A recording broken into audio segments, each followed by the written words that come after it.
اگر آپ دینی حوالے سے تھوڑے انٹرسٹڈ ہیں تو آپ کو مذہبی حساب سے وہ بلیک میل کرے گا، حتیٰ کہ قرآن کی جھوٹی قسمیں جو میں باتیں کر رہا ہوں یہ علی عاصم سنتا ہوگا، لازمی ظاہر ہے سنتا ہوگا۔ آئے میرے سامنے یہ دعا زارہ کا جو باپ ہے مہدی کاظمی، یہ تو پنڈی میں شعبہ کمپنی کا سی او تھا، تو ساری چیزیں مہدی کاظمی ہی ہینڈل کرتے تھے، مین کردار ان کا تھا۔ اور شام کو حساب ہوتا تھا لیپ ٹاپ پہ کہ جناب آج میرے ہسبینڈ نے اور مہدی کاظمی نے اتنا چونا لگایا فلاں بندے کو، جس میں اتنے اتنے حصے ہم نے ڈیوائڈ کرنے اور یہ پیسے ہمیں ملنے ہیں۔ السلام علیکم، آپ ٹی وی سے میں ہوں فیصل خان سوری۔ دعا زہرا کیس کے ساتھ ایک آپ کو کریکٹر دیکھنے کو ملا تھا، وہ تھا مہدی کاظمی صاحب کا، جو کہ مگرمچھ کے آنسو بہا کر قوم کا احساس اور جذبات کے ساتھ کھلا کرتے تھے۔ لیکن آج آپ کو معلوم پڑے گا، بہت عرصے سے آپ کو معلوم بھی پڑ چکا ہے، لیکن آپ لوگ یقین کرنا نہیں چاہتے تھے، یا شاید آپ لوگوں کے ذہنوں کے ساتھ اتنا زیادہ کھیل چکے تھے وہ لوگ کہ آپ لوگوں کو یقین نہیں آ رہا تھا کہ مہدی کاظمی اور اس کی فیملی کتنا بڑا فراڈ کر سکتے ہیں اس ملک پاکستان کی قوم کے ساتھ۔ عاصم عرف طاہر، جس کو فراڈیا کہا گیا تھا زنیرہ ماہم کے ولاگ میں بھی اور لائیو میں بھی، لیکن کیوں کہا گیا تھا وہ آپ لوگوں کو بتایا بھی گیا، لیکن آپ لوگوں نے یقین نہیں کیا۔ وہ آج یقین دلانے کے لیے ہم آپ کی خدمت میں حاضر ہوئے ہیں۔ عاصم عرف طاہر، مہدی کاظمی، زین العابدین، عاصم کا باپ مرحوم منظور اور عاصم کی بیوی قرۃ العین، جو کہ اس فراڈ کا حصہ ہیں، جو آج ہم آپ کے سامنے رکھنے جا رہے ہیں۔ ڈاکٹر حسن، جو کہ جن کا تعلق ہے کوہاٹ سے، لیکن راول پنڈی میں ان کا اپنا ذاتی بزنس ہے۔ ڈاکٹر حسن کس طرح سے ملاقات کرتے ہیں مہدی کاظمی سے اور عاصم عرف طاہر سے، جو کہ فراڈیا ہے، اس معاملے پہ ہم ڈاکٹر حسن سے ڈسکس کرتے ہیں۔ سر، کیسے مزاج ہے آپ کے؟ ٹھیک ٹھاک الحمدللہ، شکریہ آپ کا ٹائم۔ بتائیے گا مہدی کاظمی کو اور عاصم عرف طاہر کو کس طرح سے جانتے ہیں آپ؟ میرا چونکہ پیشہ ڈاکٹری ہے اور میں ڈاکٹر ہوں ہومیو کا، تو میڈیسن کے لین دین ہوتے رہتے تھے۔ پھر یہ جو ان کا بھائی ہے مہدی کاظمی، اس کو جرمنی کی ایک کمپنی ہے میڈیسن کی شعبے، اس کا سی او بنا کے ہمارے سامنے لایا گیا۔ ٹھیک ہے جی، کہ یہ سی او ہے اور ہمیں پیمنٹ کی ضرورت ہے۔ کتنی پیمنٹ کی؟ ان کو تو کافی یعنی ہیوج اماؤنٹ، کیونکہ وہ کمپنی بھی ملٹی نیشنل کمپنی ہے، اس میں کافی پیسے لگتے ہیں، لیکن اس کا یہ تھا موٹو کہ ہم توڑے توڑے جتنی بھی انویسٹر اکٹھے ہوتے ہیں تو اس میں سب کو اپنا حصہ ہم ڈالیں گے۔ ہم پنڈی سے لے کر رحیم یار خان تک یہ ایریا ہمارے پاس آ جائے گا، تو اس میں اچھی والی پروفٹ ہے، کیونکہ مجھے بھی پتہ تھا کہ اس میں پروفٹ ہے۔ تو مختلف لوگ، صرف میں نہیں ہوں، پنڈی میں آپ آئے ہیں تو انشاءاللہ آپ کو مختلف لوگ اور بھی ملیں گے۔ کس طرح سے فراڈ کرتا ہے یہ، کس طرح سے جھانسے میں لاتا ہے؟ سر، پہلے تو آپ کے ساتھ دوستی بنائیں گے، آپ کی ذہنیت کو پڑھیں گے کہ یہ کس ذہنیت کے مالک ہیں۔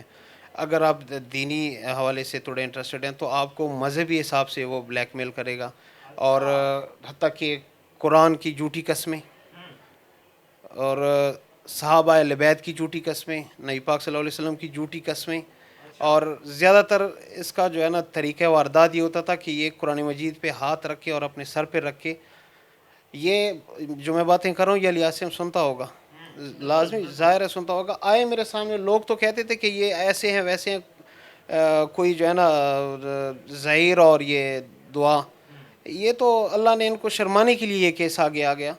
بیسیکلی تو یہ فراڈ تھے۔ یہ دعا زارہ کا جو باپ ہے مہدی کاظمی، یہ تو پنڈی میں شعبہ کمپنی کا سی او تھا، تو اب یہ کہاں سے نکلا کہ میرا یہ سین ہے؟ لے آئے سامنے، میں بھی ادھر ہوں، میں پنڈی میں ہوں جی، آ جائیں میرے سامنے بیٹھیں۔ آپ نے نہیں کیا فراڈ، میرے پاس ایویڈنس نہیں ہے، صرف میرے نہیں، میں آپ کو 500 بندہ اور دے دوں۔ کس طرح سے فراڈ کیا انہوں نے؟ کتنا آپ نے انویسٹ کیا تھا؟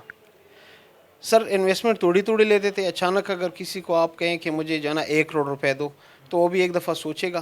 ٹھیک ہے، سٹارٹ میں آپ سے 20 لاکھ روپے لیے، مجھ سے جو لیے 20 لاکھ روپے لیے، بس 15 دن کے بعد آپ کو ملیں گے اتنے پیسے، ہاں کوئی اسپیسیفک۔ تو اس ٹائم یہ جو چیک دیتا تھا، چیک یہ اپنے نام کا نہیں دیتا تھا، اس کا بیٹا زین العابدین وہ بھی فراڈیا تھا، کیونکہ ساری فیملی فراڈ ہے، یہ برانڈ ہے۔ یہ میں آپ کو واضح کر دوں، زین العابدین وہ شخص ہے جو بچی کو، دعا زہرا کو ہراساں کیا کرتا تھا، بیڈ ٹچ کیا کرتا تھا، لیکن لوگوں کو یقین نہیں آتا تھا کہ زین العابدین بھی ایسی حرکات کر سکتا ہے۔ آپ کو 15 دن بعد یہ پیمنٹ مل جائے گی اتنے پروفٹ کے ساتھ۔ کیونکہ ہم جو بزنس کرتے تھے اس میں ظاہر ہے پروفٹ کر ہر انسان جو ہے نا تھوڑے بہت پیسے کمانے کے لیے نکلتا ہے، تو پھر کوشش کرتا ہے کہ کم ٹائم میں ہم زیادہ کچھ ارن کر لیں. جو ہمارا بزنس تھا اس میں تھوڑے بہت ہی بچتے تھے، یعنی پرسنٹیج کے حساب سے. ظاہر ہے ایک بندہ 50-60 لاکھ 1 کروڑ کا سیٹ اپ علی اعظم فراڈیے نے بنایا تھا، ٹھیک ہے. تو ہر بندہ اس وقت، یعنی وہ تو ایک شو روم فرض کریں، ایک آؤٹ لیٹ تھا، پیچھے گودام میں بھی ظاہر ہے ایک بندہ رکھ رہا ہے، تو اور اس میں جو کافی سارا سٹاک تھا، وہ تو بعد میں پتہ چلا کہ وہ بھی پنڈی کے، انشاءاللہ آپ کی ملاقات تو اس ڈاکٹر صاحب سے بھی ہو جائیں گی، پنڈی کے ایک ڈاکٹر صاحب سے اٹھایا تھا کریڈٹ پہ، اور ابھی بھی اس ڈاکٹر صاحب کے 1 کروڑ 20 لاکھ روپے علی اعظم نے دینے ہیں. مجھے کیا ضرورت ہے کسی کے لیے جھوٹ بولنے کی؟ وہ ڈاکٹر صاحب جب آپ سے خود ملیں گے، وہ خود بھی اگر سامنے آ گئے تو خود بھی، ہر بندے کا طریقہ واردات ہوتا ہے، تو اس کے ساتھ اس نے جس طرح فراڈ کیا ہے. سر، ظہیر کے سسر دعا زہرا کے والد محترم اور کنگلے مہدی کاظمی، اس کا کیا کردار ہے؟ سر یہ تو سی ای او تھے. ہاں جی، اس کا جرمنی کی کمپنی جو تھی شوابے، ڈاکٹر شوابے جرمنی کی میڈیسن کی کمپنی ہے، اس کی سی ای او بن کے ملتے تھے سب کے ساتھ. باقاعدہ علی اعظم سپیچ کرتے تھے اور پروجیکٹر پہ اس کی تصویر چلتی تھی. کچھ لوگ ایسے ہوں گے بھی جو آپ کو یہ ویڈیو بھی پرووائڈ کر لیں گے کہ اگر یوٹیوب پہ جو بھی دیکھ رہے ہیں کہ یار یہ جھوٹ ہے یا جو بھی ہے، آپ یقین کریں وہ بندے آ جائیں گے، آپ کو ویڈیو بھی مل جائے گی جہاں پہ انہوں نے کہا کہ یہ سی ای او ہے جی ہمارے. تو اس کا باپ مرا تھا علی اعظم کا، تو اس کے باپ کو ہم نے اپنے ہاتھوں سے قبر میں اتارا ہے، اور جنازے میں بڑے کم لوگ تھے، جس میں 1-2 اس کے ایجنٹ اپنے بھی تھے جو لوگوں کو جو ہے نا کول ڈاؤن کرتے تھے کہ جناب آپ کول ڈاؤن رہیں، اس کے ڈالر آ رہے ہیں جی، اس کے ڈالر آ رہے ہیں، اس کا بزنس جو ہے نا بڑا ہے. پھر بندہ کہتا ہے چلو ٹھیک ہے، اس کے بڑے کلوز ہیں. تو مہدی کاظمی کے ساتھ بزنس کے حوالے سے بھی ڈیل ہوتی تھی. وہ کہتے ہیں کہ یہ انویسٹمنٹ ہے، یہ ہے، وہ ہے، تو ساری چیزیں مہدی کاظمی ہی ہینڈل کرتے تھے. مین کردار ان کا تھا. مین کردار جو شعبے کا تھا وہ اسی کا تھا، جو بھی اس کو تھوڑا پریشرائز کرتا تھا کہ مجھے پیسے دے، وہ پھر ان کو اپنے گھر لے کے جاتے تھے، ادھر چائے وغیرہ پلاتے تھے. اور پھر اس کی بیوی کہتی تھی کہ بھائی ہم بڑے مجبور ہیں، ہمارے ساتھ یہاں پہ ہے، یہاں پہ پیسہ پھنس گیا، یہ ہو گیا، وہ ہو گیا. اور سارے جو کرائمنل پارٹنر ہے، اور یعنی اس کی بیوی اس کی بالکل کرائم پارٹنر تھی.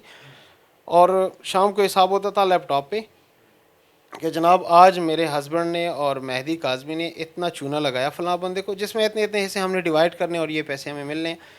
یہ باتیں دیکھیں، کوئی میں پیٹ پیچھے نہیں کر رہا، یہ تو میں آن لائن کر رہا ہوں. آئے علی اعظم آئے، بیٹھے سامنے، ٹھیک ہے. اب تو صرف یہ ایک چیز ہے، باقی چیزیں تو انشاءاللہ آہستہ آہستہ آئیں گی سامنے. آپ لوگ پنڈی آئے ہیں تو آپ لوگوں سے جو ہے نا لوگ ملاقاتیں بھی کریں گے، سب کی سٹوری سنیں، اور سب آپ کو انشاءاللہ یہ اس حوالے سے بریف کریں گے. سر، آپ کو ان کے بارے میں پتہ کیسے چلا؟ سر ہمارے ایک دوست ہے، میں بیسیکلی ٹرائی پیریا کا ہوں، پٹھان ہوں. ہم تو سوشل میڈیا اتنا وہ نہیں یوز کرتے. میرے پاس تو ابھی بٹنوں والا فون ہے، سادہ فون، اور صرف ہیلو ہے اور کال ہوتی ہے. تو میرے ایک دوست ہیں پنڈی میں، اس نے بتایا کہ وہ جو مہدی کاظمی ہے جنہوں نے فراڈ کیا تھا تمہارے ساتھ، تو اس کا تو یہ اسکینڈل کھولا ہوا ہے. تو پھر ایک ویڈیو بھی میرے نظروں سے گزر گئی کہ یہ جناب شیلا رضا کے ساتھ بیٹھی ہوئے ہیں، اور ٹک ٹاک پہ آئی تھنک. ڈاکٹر صاحب، آپ قانونی کارروائی کرنے بھی جا رہے ہیں؟ انشاءاللہ کیوں نہیں بھائی جان، میرے حق حلال کے پیسے تھے، محنت سے کمائے گئے پیسے تھے. تو یہ تو علی اعظم کے لیے ایزی ہے کہ وہ حرام کما رہا ہے اور حرام کھلا رہا ہے. یہ تو مہدی کاظمی، سی ای او ڈاکٹر شعبے، ٹھیک ہے. تو مہدی کاظمی، اور اتنا چہرہ اس کا معصوم ہے کہ بندہ کہے کہ اس کو میں 2 روٹی دے دوں، یہ بھوکا ہے بیچارہ 3 دنوں سے، ٹھیک ہے. اور ہے فراڈیا. جو میرے وکلا ہے انشاءاللہ وہ بڑے دبنگ لوگ ہیں، اور انشاءاللہ انہوں نے کہا ہے کہ جو قانونی کارروائی ہو سکی اور ہم کریں گے. بہت شکریہ ڈاکٹر حسن صاحب. بالکل جی، ہم نے آپ کے سامنے ثبوت رکھنے کی کوشش کی، لیکن یہ ثبوت بھی ابھی آدھے ہیں. تقریباً 25% ثبوت آپ کے سامنے رکھے ہیں. جیسے ہی انہوں نے ہمیں اس کے بارے میں انفارم کیا تھا، تو ہم بھی حیران ہوئے ہیں کہ معاملہ چل کہاں پڑے ہیں اور کس سائڈ پہ چلے گئے تھے. لیکن جس طرح سے وقت گزرتا جائے گا آپ کے پاس اور دیگر ثبوت آپ کے پاس آتے رہیں گے اور ہم دکھاتے رہیں گے. لیکن اس جو ٹرانسمیشن کا آغاز ہوا ہے وہ اب رکے گا نہیں, چلتا رہے گا, اور مہدی کاظمی اور عاصم عرف طاہر کو اب جواب دہ ہونا پڑے گا. میں امید کرتا ہوں کہ وہ ضرور میڈیا کے سامنے آئیں گے اور اپنا بیان ریکارڈ کروائیں گے. اسی کے ساتھ اجازت دیجیے, اللہ نے